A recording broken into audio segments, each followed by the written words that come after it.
सभी को नमस्ते।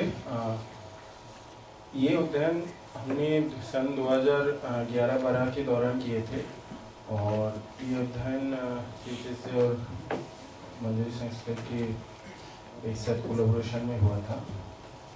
ये अध्ययन से जाने से पहले मैं थोड़ा सा अपडेट देना चाहूँगा कि राजस्थान में आज के तारीख में स्टेरिलाइजेशन को लेके क्या परिस्थिति है। ये रिसेंटली 28 सितंबर को राजस्थान पत्रिका में एक न्यूज़ आया था, उससे ये जानकारी मिला था। एक किसी सज्जन ने RTI के तहत ये सारी जानकारी राजस्थान गवर्नमेंट से मांगे थे। राजस्थान अभी 1 नंबर पे है स्टेरिलाइजेशन फेल्योर के संदर्भ में पूरे देश में, और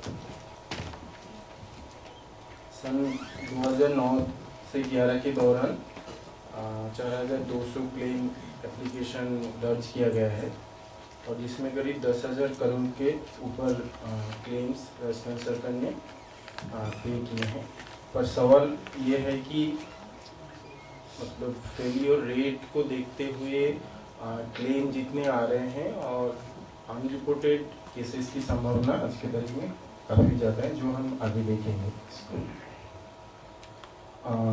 ये मैं थोड़ा सा जैसे राजदेव जी ने बता रहे थे कि लक्ष्य देने की बात उन्होंने कहा है और किसी तरह से उनके खिलाफ ANM के खिलाफ या LHV के खिलाफ कार्रवाई होते हैं, विभागीय कार्रवाई, उसके नमूना है ये अखबार में। उनको 17 CC का ये नोटिस जारी किया जाता है ANMs को, और मतलब ब्लॉक लेवल की मीटिंग में जहाँ BCMO या CMHO भी आते हैं, उस ब्लॉक लेवल मीटिंग में भी बुरी तरीके से महिला ANM को लताड़ा जाता है कि टारगेट क्यों नहीं पूरे किए गए हैं। भले ही राजस्थान सरकार इसको बोलते हैं कि एक्सपेक्टेड लेवल ऑफ अचीवमेंट, इसको टारगेट नहीं बोलते हैं, ऑफिशियल भाषा में एक्सपेक्टेड लेवल ऑफ अचीवमेंट बोलते हैं, पर हकीकत में वो टारगेट के रूप में ही माना जाता है विभाग के अंदर। ये एक फोटो डाउन टू अर्थ से आया था। बीकानेर में कोलायत ब्लॉक में ये ऑपरेशन के बाद महिलाओं को किस तरीके से रखा गया है, और ज़्यादातर केंद्र में ऑपरेशन के बाद इसी तरीके से ही महिलाओं को छोड़ दिया जाता है। और हम गांव में आज के तारीख में जाएंगे तो जो अध्ययन के बारे में जो बताऊंगा वो तो है ही, पर बहुत रेगुलर केसेस जो फेल्योर का, नेगलेक्ट का हम लोगों को सुनने को मिलता है रेगुलर। ये जो अध्ययन हम लोगों ने किए थे, ये बेसिकली हम लोग सब जानते हैं कि फैमिली प्लानिंग स्टेरिलाइजेशन का मतलब स्टेरिलाइजेशन फैमिली प्लानिंग का मेन हिस्सा बने हुए हैं। और क्योंकि हम लोग गांव में नियमित जाते थे तो महिलाओं से हम लोगों को रेगुलर सुनने को मिलता था कि इस तरह की परेशानी की बातें, कि ऑपरेशन के बाद तरह तरह की फिजिकल कॉम्प्लिकेशंस, इन सब के बारे में महिलाएं शिकायत करती थी। जैसे इससे पहले हम सुन रहे थे कि जिन महिलाओं का बच्चा धन निकल लिए थे, उनका हिस्ट्री किस तरह की था। और साथ साथ में ये भी हमने देखा कि राजस्थान में कम से कम स्टेरिलाइजेशन तक तो कुछ आंकड़े हैं कि कैंप के दौरान क्या हो रहा है, पर कैंप हो जाने के बाद, ऑपरेशन हो जाने के बाद महिलाओं के साथ क्या बीत रहे, उस तरीके के कुछ तथ्य सामने नहीं था। तो इन सब को ध्यान में रखते हुए हम 3 चीज़ जानने की कोशिश किए थे कि किस प्रकार की स्टेरिलाइजेशन से पहले स्वास्थ्य सेवा दिए जा रहे हैं, बाद में क्या दिए जा रहे हैं, और ओवरऑल एक हम एस्टिमेट करने की कोशिश कर रहे थे कि कितने प्रतिशत ये फेलियर हो रहा है।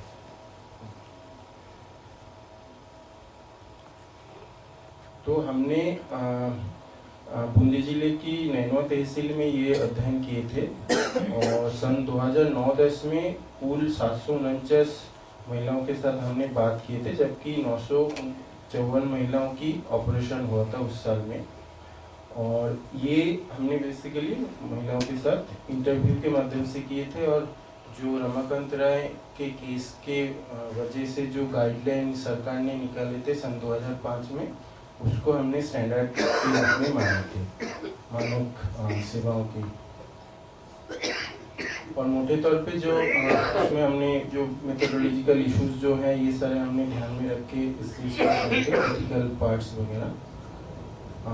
बूंदी जिला मोटे तौर पे राजस्थान के एक छोटे से ज़िले हैं और साउथ ईस्टर्न पार्ट में है, सवाई माधोपुर के पास। और मुख्य रूप से यहाँ SC/ST OBC जनसंख्या से ही ये डिस्ट्रिक्ट डोमिनेटेड है। जिन महिलाओं के साथ हमने बातचीत किए थे, मीन एज जैसे आप देख रहे हैं कि 29 वर्ष हैं। अधिकतर महिलाएं पढ़े लिखे नहीं थे और OBC जनसंख्या और ST जनसंख्या जैसे आप देख रहे हैं काफ़ी बड़े पैमाने पे थे। और इंटरेस्टिंग बात यही है कि स्टेरिलाइजेशन भले ही मतलब औसत 3 बच्चे के बाद ही कर रहे हैं महिलाएं, पर करीब 70% महिलाओं का 2 लड़के होने के बाद, मतलब ये एक इंटरेस्टिंग बात था कि हम लोगों को देखने को मिला था महिलाएं ऑपरेशन तो कर रहे हैं पर ऑपरेशन तभी करेंगे जब उनके 2 लड़के हो, उसके बाद लड़की 1 या 2 जो भी हो पर 2 लड़के होना बहुत ज़रूरी है। और वो एक हमको एक नया आयाम देखने को मिला था फर्टिलिटी चॉइस को लेके। सिर्फ एक ही महिलाएं स्टेरिलाइजेशन करने गए थे, एक लड़का होके। और जो ये चीज़ देखने को मिल रहा था कि संख्या बढ़ने के साथ साथ सेक्स रेशियो का थोड़ा इम्प्रूवमेंट हो रहा था। जो प्री स्टेरिलाइजेशन हेल्थ केयर में मुख्य रूप से 3 प्रकार का ही किया जा रहा था। BP, हीमोग्लोबिन और प्रेगनेंसी टेस्ट किए गए थे। और कई सारे स्टिपुलेटेड हेल्थ चेकअप की बातें हैं पर वो नहीं किया जाते हैं। काउंसलिंग में भी खास तौर पे जो देखने को मिला था कि जाके सिर्फ यही बताया जाता है कि आप स्टेरिलाइजेशन कर लो, आपके पास मतलब और कोई ऑप्शंस वगैरह महिलाओं को नहीं बताते हैं। स्टेरिलाइजेशन के बाद की घटना को हम देखें, जैसे राजदेव ने भी बता रहे थे, करीब आधे महिलाओं को, आधे से भी ज़्यादा, इनफैक्ट देखिए 90% महिलाओं को 4 घंटे के अंदर, 1 घंटे के अंदर करीब 45% महिलाओं को छोड़ दिए गए थे। और करीब 8% महिलाओं को बेहोश होके घर गए हैं, बेहोश लिटरली। अगले दिन सुबह होश आया है, इस तरह की कई केसेस हमारे सामने आए थे। सिर्फ 20% महिलाओं को मेडिकल चेकअप करके डिस्चार्ज किया गया। 27% महिलाओं को कोई एडवाइस दिए भी नहीं गए हैं, और जो एडवाइस दिए गए थे बहुत ही इनकॉन्सिस्टेंट थे। हर ANM हर तरह की एडवाइस देते हैं, मतलब किसी के पास कोई स्टैंडर्ड नहीं। कोई कहते हैं कि भारी वजन मत उठाओ, तो कोई कहते हैं कि संबंध मत रखो 6 महीने तक, 1 महीने तक, 4 महीने तक, मतलब कोई कंसिस्टेंसी किसी ANM इसमें नहीं है।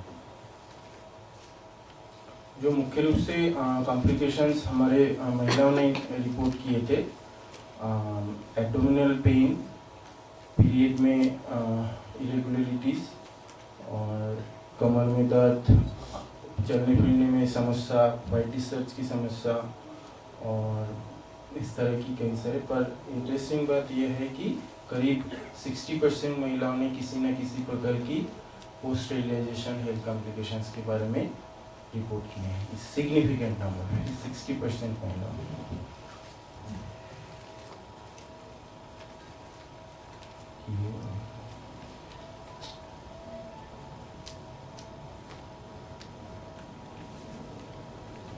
और ज़्यादातर कॉम्प्लिकेशन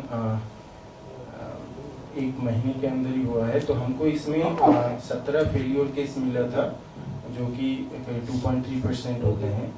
ये 2.3% बेसिकली आपके इंटरनेशनल जो रेट है 0.5% स्टैंडर्डाइज माना जाता है, तो उसके ध्यान में रखें तो करीब 5 गुना ज़्यादा है। और जो चीज़ हमने देखे थे कि ओवरऑल हमने एक स्कोरिंग करने की कोशिश की थी, जिसके तहत एक बहुत स्वाभाविक ही था, ज़्यादा मतलब जो सर्विस की क्वालिटी काफ़ी पुअर कंडीशन में ही पाया गया था। उस समय हमने जो अधिक अध्ययन के तहत जो रिकमेंडेशंस किए थे, कि एक तो बहुत ज़रूरी था कि आज के तारीख में ये रिपोर्टिंग की स्थिति बड़ी कमज़ोर है।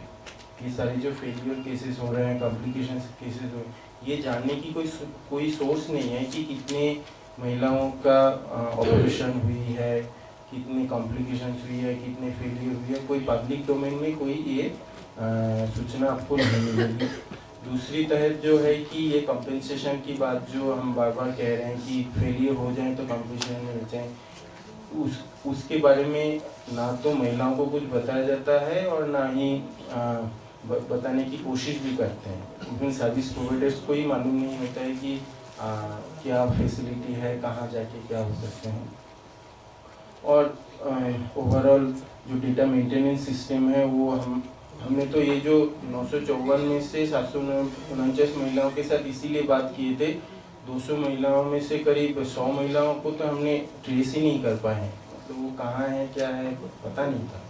तो हम गए इन सब गांव में, घर में 2-3 बार जाने के बाद भी वो महिला ट्रेस, मतलब वो अल्टीमेटली वो ऑपरेशन हुआ भी है या नहीं पता ही नहीं है।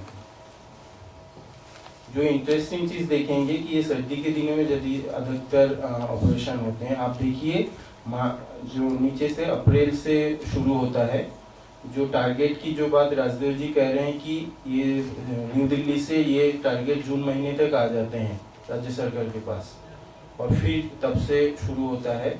होते होते पहले 6 महीने में ज़्यादातर ऑपरेशन नहीं होगा। जैसे दीपावली जाएगी उसके बाद धड़क से नंबर बढ़ेगी।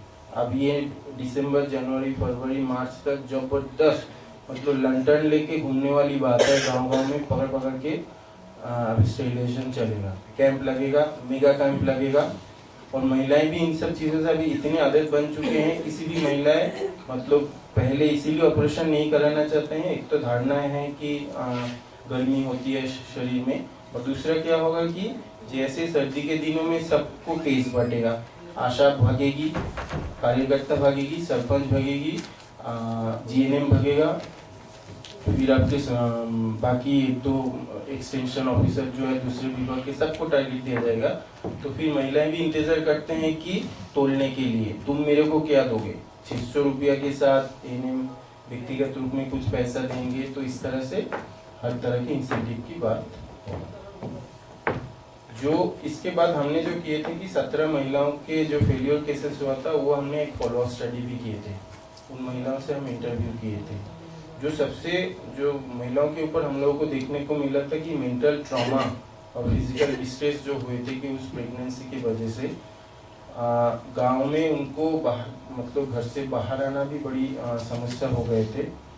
तो इस तरह से उनको टिप्पणी भी आस पड़ोस की महिलाओं से सुनने को मिलता था कि ये एक ऐसी औरत है जिसको पता ही नहीं चलता है कि, क्योंकि वो जो स्टेरिलाइजेशन से पहले जो प्रेगनेंसी टेस्ट, वो जल्दबाजी में जब आप कैंप में करते हो, सही तरीके से प्रेगनेंसी टेस्ट तो होता ही नहीं है। हमने जो देखा कि ये आप देखेंगे कि 17 में से 9 केस जो हुआ था कि 1.5 महीने के अंदर प्रेगनेंसी डिटेक्शन हो गया। ये कतई ही संभव नहीं है कि 1.5 महीने के अंदर कोई महिला मतलब प्रेगनेंसी उतनी जल्दी। ये सारे मार्जिनल केस था जिसको सही तरीके से प्रेगनेंसी टेस्ट ना करने की वजह से ये सारी महिलाओं के बाद में डिटेक्शन हुई। और बाकी जो महिलाओं में भी एक रिपेंटेंस था, गिल्ट था कि हम हो जाने की वजह से, इतनी झेलने की वजह से हम घर संभाल नहीं पा रहे हैं, हम बच्चों की देखभाल नहीं कर पा रहे। और उनके हस्बैंड के साथ भी उनकी जबरदस्त झमेला हुआ, क्योंकि बहुत सारी महिलाओं ने हस्बैंड से बिना पूछ के ही गए थे मतलब उसमें रिलेशन करने में। बाद में जब ये सारे झमेला हो गए तो उनके परिवार के अंदर भी उनकी परिस्थिति काफ़ी खराब हुई। और बाकी तो फाइनेंशियल एक्सपेंडिचर इतनी झेलना पड़ा महिलाओं को वो बच्चा गिराने के लिए, तो उसको लेके तो एक पूरी अलग कहानी है ही। तो we have that report, so if you want हो सकता है। और ओवरऑल जो है कि महिलाओं की काफ़ी विश्वास मतलब उठ गया, तो इस तरह की चीज़ें हुई है। एएनएम तो मीठी मीठी बातें बोल के लेके जाती हैं, फिर बाद में घूम के देखते भी नहीं हैं। Thank you.